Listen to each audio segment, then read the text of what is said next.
Hello students, welcome to Vivekananda agriculture academy Kanpur. आज हम लोग बात करेंगे यूपी कैटेट 2020 सेकेंड काउंसलिंग के कंप्लीट प्रोसेस के बारे में। ठीक, कुछ यहाँ पर बदलाव किए गए हैं सेकेंड काउंसलिंग में। बदलाव यहाँ पर क्या किए हैं मैं भी बात करता हूँ उसके बारे में, क्या क्या बदलाव हुए हैं, क्या क्या बदलाव नहीं हुए हैं। पहले हम लोग बात करेंगे यहाँ पर फर्स्ट काउंसलिंग में कौन लोग भाग ले सकते हैं, कौन से लोग भाग नहीं ले सकते हैं। फिर हम लोग थर्ड केस पे आ जाएंगे, इसका प्रोसेस क्या है। फोर्थ केस में आ जाएंगे सीट को कैसे लॉक करें, कैसे अपग्रेड करें, किस तरीके थर्ड काउंसलिंग तक हम वेट कर सकते हैं। ठीक, फर्स्ट काउंसलिंग में पहले हम ये बात करते हैं कौन कौन यहाँ पर लोग भाग ले सकते हैं। सबसे पहला सवाल ये करते हैं जो लोग अनक्वालिफाइड हैं, जिनके क्वालिफाइड नहीं लिखा हुआ है। बच्चे का सर उसका मतलब क्या है, पहले उसका मतलब बताएंगे फिर क्या वो लोग भाग नहीं ले सकते हैं। ठीक, क्योंकि अनक्वालिफाइड लोग यहाँ पर भाग नहीं ले सकते हैं। अनक्वालिफाइड का मतलब ये है कि आपके जो नंबर हैं वो 33% से नंबर कम आ रहे हैं, इसलिए आप अनक्वालिफाइड हैं। ठीक, 33% पासिंग मार्क्स होना चाहिए तो आप क्वालिफाइड हो जाता है, लेकिन नंबर आपने क्वेश्चन ज़्यादा किए हैं तो गलत होने से, नेगेटिव होने से आप क्वेश्चन गलत हो चुके हैं तो आप वहाँ पर भाग नहीं ले सकते हैं। तो अनक्वालिफाइड स्टूडेंट्स किसी भी काउंसलिंग में पार्टिसिपेट नहीं कर सकता। फर्स्ट हो, सेकंड हो, थर्ड हो, काउंसलिंग कोई भी हो।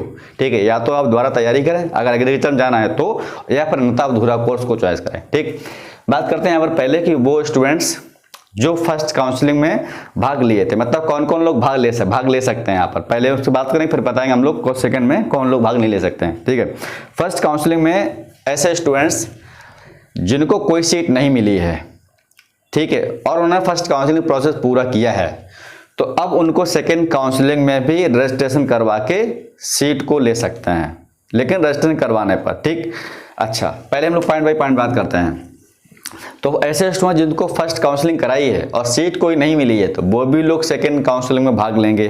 ठीक, दूसरा पॉइंट यहाँ पर यह है कि अगर स्टूडेंट्स कोई नया है, रैंक कितनी भी हो, और उसने 500 रुपये नहीं दिए वो रजिस्ट्रेशन करवाने पर, ठीक है, 500 रुपये से नहीं करवाया है पहले, तो वो भी अब यहाँ पर काउंसलिंग करा सकता है। पहले रूल ये था कि यूनिवर्सिटी ने बता दिया था यूपी कैटेट ने कि अगर स्टूडेंट्स ने 500 रुपये नहीं पे किए हैं तो सेकंड भाग नहीं ले सकता, लेकिन अब ऐसा नहीं है। अब अगर स्टूडेंट्स ने अगर 500 रुपये नहीं दिए थे तब भी यहाँ पर सेकंड काउंसलिंग में भाग ले सकता है। ठीक, बात करते हैं 3 पॉइंट की।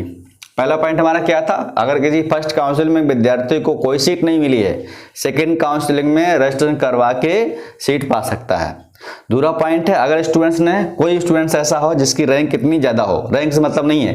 ठीक, सेकेंड काउंसलिंग में रैंक और उन्होंने कोई भी डाटा मेंशन नहीं किया कि इतने होना चाहिए, हालांकि फर्स्ट काउंसलिंग में रैंक का डाटा था कि इतने इतने रैंक तक होना चाहिए, लेकिन यहाँ पर ऐसा कुछ नहीं है। ठीक, तो यहाँ पर जो है ऐसा स्टूडेंट जिसने कोई नया है, रैंक कितनी हो, वो 500 रुपये रजिस्ट्रेशन करके, आज डेट कितनी है 19 अक्टूबर, आज से रजिस्ट्रेशन चालू हो चुके हैं। ठीक, तो आप लोग जो है ध्यान रखें, रजिस्ट्रेशन करवा के 19 आज से जो है काउंसलिंग करा सकते हैं। ठीक, वो करा सकते हैं। थर्ड पॉइंट पर यह बात करते हैं।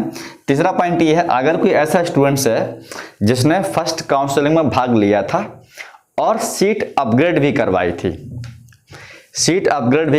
थी, और सीट उसको नहीं मिली, तो वो भी स्टूडेंट्स यहाँ पर भाग ले सकता है, लेकिन सीट अपग्रेड करवाई हो वो, तो अपग्रेडिंग स्टूडेंट्स, ठीक है, पार्टिसिपेट इन फर्स्ट काउंसलिंग, वो भी यहाँ पर जो है भाग लेगा दूसरी काउंसलिंग में। ठीक, याद रखें। तो 3 पॉइंट हमारे हो चुके हैं, आप लोग समझ गए इस बात को। ठीक है, तो हम लोग हटा दें, 3 पॉइंट समझ गए आप लोग। ठीक, कौन कौन लोग फिर बता दूं, जिसको सीट नहीं मिली है वो भाग लेगा, नया स्टूडेंट तो रैंक कितनी हो, अगर नहीं करा है तो भाग लेगा। थर्ड वाले में बात जो करते हैं अपग्रेडिंग सिस्टम, अगर है अपग्रेडिंग का फॉर्म भरा है, सीट फिर भी नहीं मिली है तो अपग्रेडिंग स्टूडेंट्स भी सेकंड काउंसलिंग में पार्टिसिपेट करेगा। ठीक, बात करते हैं ऐसे विद्यार्थी जो पार्टिसिपेट नहीं कर सकते हैं अब। ठीक है, जानना वो भी जरूरी है। देखिए, अगर फर्स्ट काउंसलिंग में स्टूडेंट्स ने अपनी सीट लॉक कर दी है, फीस जमा कर दी है, फ्री सीट, पेड सीट कोई भी हो, सीट अगर लॉक कर दी है और अपग्रेडिंग नहीं करवाया है तो वो सेकंड काउंसलिंग में भाग नहीं ले सकता है। ठीक, मैं पॉइंट को दोहरा रहा हूं, ऐसा विद्यार्थी जिसने सीट लॉक कर दी, अपनी फीस जमा कर दी, फ्री सीट, पेड सीट कोई भी हो, और अपग्रेड का नहीं भराया, अपग्रेड फॉर्म नहीं कराया, भरा है, ठीक है, यानी अपग्रेड नहीं करवाया, तो वो भाग नहीं ले सकता है, क्योंकि सीट उसको ऑलरेडी लॉक हो चुकी है इसलिए। ठीक, वो यहाँ पर भाग नहीं लेगा। सेकेंड यहाँ पर ये पॉइंट है, अगर फर्स्ट काउंसलिंग में स्टूडेंट्स ने पूरा प्रोसेस नहीं किया है, जैसे उसने कागज अपलोड कर दिया वहीं पर छोड़ दिया पॉइंट, ठीक, इसके बाद आगे प्रोसेस नहीं गया है, तो इसका यहाँ पर जो है काउंसलिंग नहीं होगा। मतलब पूरा प्रोसेस करना चाहिए था उसको, अगर पूरा प्रोसेस नहीं किया है तो भी भाग नहीं लेगा यहाँ पर। थर्ड पॉइंट हमारा ये है, अगर स्टूडेंट्स ने डॉक्यूमेंट अपलोड किए हैं, किसी किसी का डॉक्यूमेंट रिजेक्ट हो गया था, तो अगर किसी का डॉक्यूमेंट रिजेक्ट हो गया है पोर्टल से, यूपी कैटेट पोर्टल, वो बता देगा एररलेस है, ठीक है, तो वहां पर एरर आया है यानी काम उसका पूरा नहीं हो पाया है, कागज नहीं अपलोड हुए हैं, तो ऐसा विद्यार्थी भी सेकेंड काउंसलिंग के लायक नहीं होगा। तो कौन कौन से लोग भर चुके हैं, कर सकते हैं, कौन लोग नहीं कर सकते हैं, हमने इसकी प्रोसेस आपको बता दी। आज हमारी 19 अक्टूबर है, आज से रजिस्ट्रेशन चालू है। मैं बता दे रहा हूं अब आपको कौन कौन लोग यहाँ पर क्या प्रोसेस कर सकते हैं। 19 अक्टूबर से आप क्या कर सकते हैं, इसमें क्या करेंगे आप 500 रुपए का रजिस्ट्रेशन करेंगे। आप रजिस्ट्रेशन सबको करना है, चाहे आप फर्स्ट टाइम पे कर चुके हैं तब भी, ना कर चुके हैं तब भी, नया पुराना हो कुछ भी, रजिस्ट्रेशन सभी करना होगा। विदाउट रजिस्ट्रेशन आगे प्रोसेस कोई भी नहीं होने वाला, ठीक। ये हमारा पहला पॉइंट हो गया। दूसरी हम लोग पॉइंट की बात करेंगे यहाँ पर 19 से 22 तक आप क्या करना पड़ेगा। जब इसको आप इसमें आप रजिस्ट्रेशन करवाएंगे तो आपके मोबाइल में एक ओटीपी आता है, ओटीपी आने के बाद आपका डॉक्यूमेंट अपलोड करने का प्रोसेस कर सकते हैं, ठीक है, आज से ही तुरंत। तो 19 से यहाँ पर 22 तक हम लोग क्या करेंगे, कागज को अपलोड करेंगे, जो भी आपके डॉक्यूमेंट हैं, डॉक्यूमेंट्स अपलोड, ठीक है, इसको क्या करेंगे हम लोग अपलोड करेंगे डॉक्यूमेंट, ठीक। अच्छा, अब आपके डॉक्यूमेंट अपलोड हो गए। अब हम लोग 24 से 25 क्या करेंगे, चॉइस फिलिंग।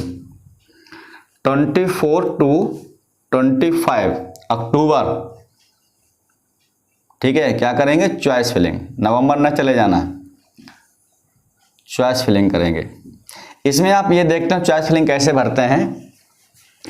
अब फ्री सीट लगभग यूनिवर्सिटी में भर चुके हैं, फिर भी नीट रिजल्ट आया है, काफ़ी स्टूडेंट्स नीट का रिजल्ट पास होने से, क्वालिफाई करने से यहाँ पर सीट छोड़ेंगे।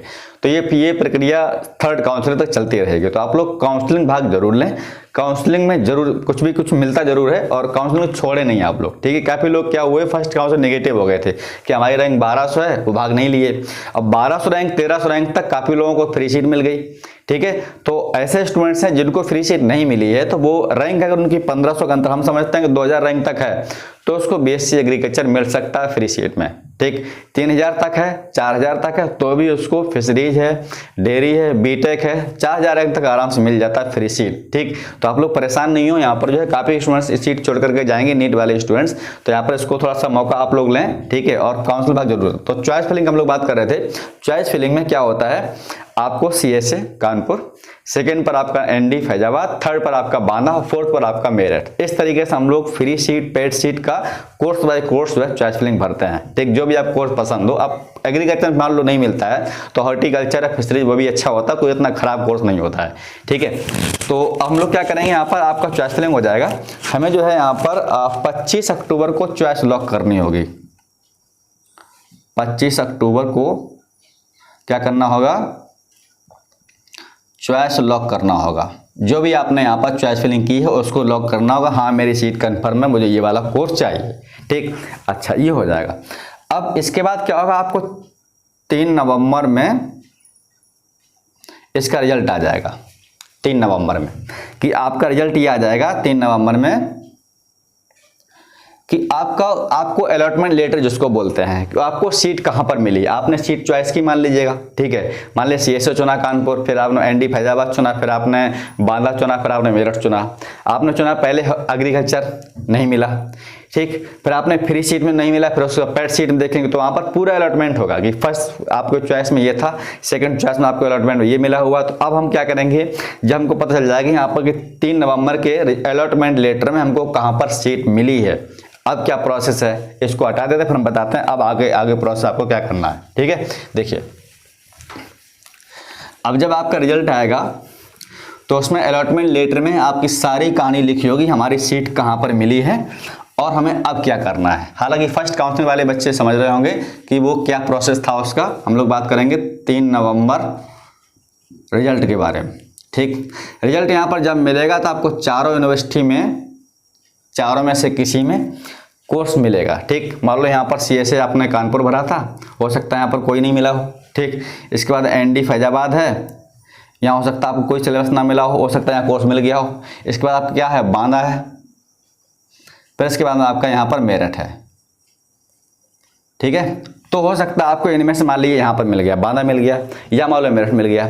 किसी भी यूनिवर्सिटी में आपको जो भी कोर्स मिलेगा उस यूनिवर्सिटी में आपको डॉक्यूमेंट्स वेरिफिकेशन के लिए जाना होगा, डॉक्यूमेंट्स लेकर के और फीस लेकर के। ठीक, यहाँ पर बहुत कन्फ्यूजन होती है, कुछ बच्चे जो है पहुँच जाते हैं, फीस नहीं ले जाते हैं। ठीक, तो जो भी आप कोर्स मिला हो उस कोर्स का अलग अलग फीस होती है। बीएससी एग्रीकल्चर फीस क्या है यहाँ पर देखिए। अब सबसे पहले बात ये एक और है यहाँ पर कि जब आप सीट लॉक करेंगे, ठीक, इसके पहले वाले प्रोसेस में जैसे हम चॉइस फिलिंग की, अब जब आप सीट लॉक करेंगे तो आपको सीट लॉक करने पर जो है, सीट लॉक पर आपको फीस पे करनी पड़ेगी 5,000 रुपए। ये आपकी सीट, ये आपकी फीस वापस नहीं होती है।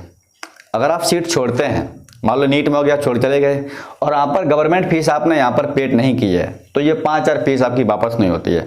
ठीक है, तो जो सीट लॉक वाली फीस होती है वो 5,000 रुपए आपको देनी पड़ेगी सीट लॉक करने के लिए। याद रखना, मैं पॉइंट भूल गया, मैंने बता दिया। ये जब रिजल्ट आएगा, आप जैसे यहाँ पर बताया था हमको, मतलब 25 तारीख क्या करेंगे आप, जो सीट लॉक करेंगे चॉइस फिलिंग, तो जब आप सीट लॉक करते हैं तो आपको यहाँ पर 5,000 रुपए पहले पे करने पड़ेंगे। ठीक, इसके बाद आप क्या करें, देखिए 500 रुपए लग गए आपको रजिस्ट्रेशन के, 5,000 सीट लॉक करने के। अब यहाँ पर मान लो जहाँ भी यूनिवर्सिटी में आपको सीट मिला है, ठीक है, अब आप क्या मान लो बांदा मिला है या फिर एनडी मिला हुआ या फिर मेरिट मिला, कहीं पर भी मिले, आपको यहाँ पर क्या करना पड़ेगा, डॉक्यूमेंट वेरिफिकेशन। डॉक्यूमेंट वेरिफिकेशन के लिए जाना होगा।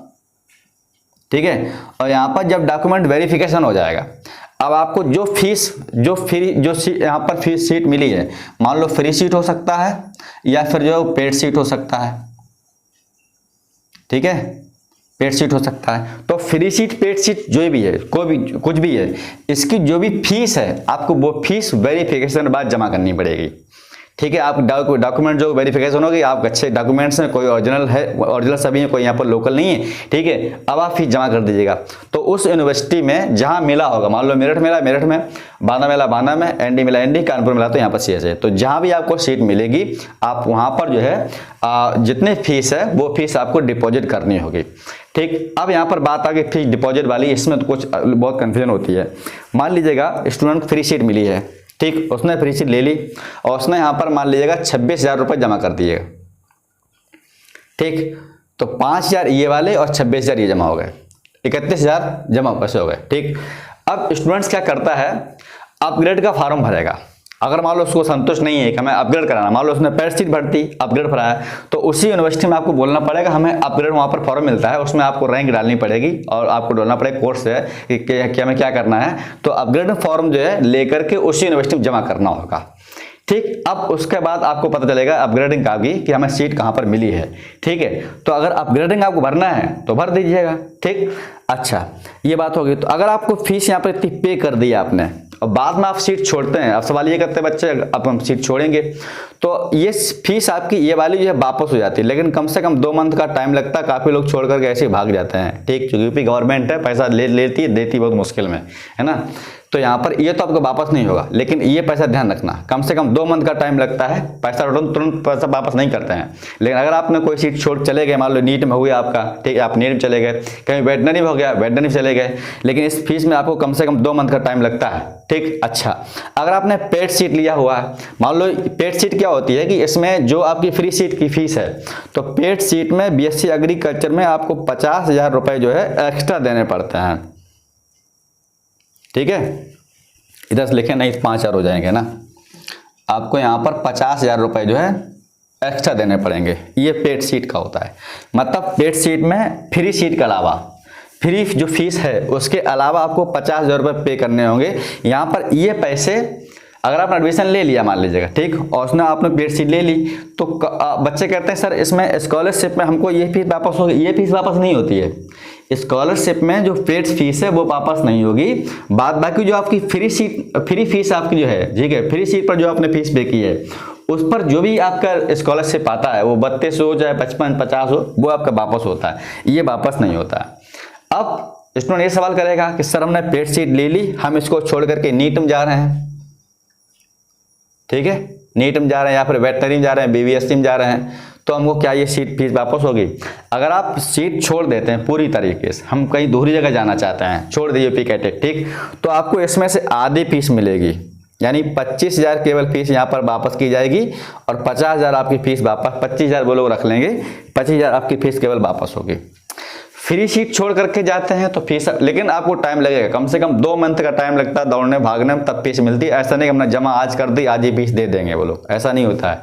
ठीक है, यूपी गवर्नमेंट है, पैसा ले लेती है आसानी से, देती बहुत मुश्किल, ध्यान रखना भाई। ठीक है, तो ये प्रोसेस था हमारा। इसके बाद आपको जब रिजल्ट आ जाएगा तो आप कन्फर्म हो जाएगा, सीट हमारी यहाँ पर लॉक होगी, बस आपका एडमिशन हो गया। ठीक, तो ये प्रोसेस था हमारा जो है यूपी कैटेट सेकंड काउंसलिंग के प्रोसेस के बारे में। कुछ अगर फिर भी प्रॉब्लम हुई हो, कुछ गलती हुआ हो तो कमेंट सेक्शन जाकर मुझे बताइएगा, हम वहाँ पर रिप्लाई जरूर करेंगे।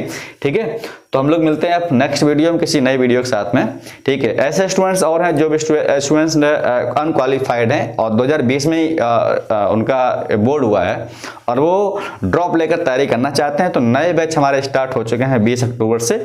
ठीक है, तो उनके लिए आप लोग कमेंट कर लीजिएगा, कॉन्टैक्ट नंबर मिल जाएगा, आप वहाँ पर बात कर लीजिएगा जैसा प्रोसेस है। ठीक है, जो भी BHU ICR के बैच चलेंगे उसके बारे में सारी डिटेल ले सकते हैं। ठीक है, thank you, all the best. लेकिन आप काउंसलिंग जरूर कराएं। ठीक है, चलिए।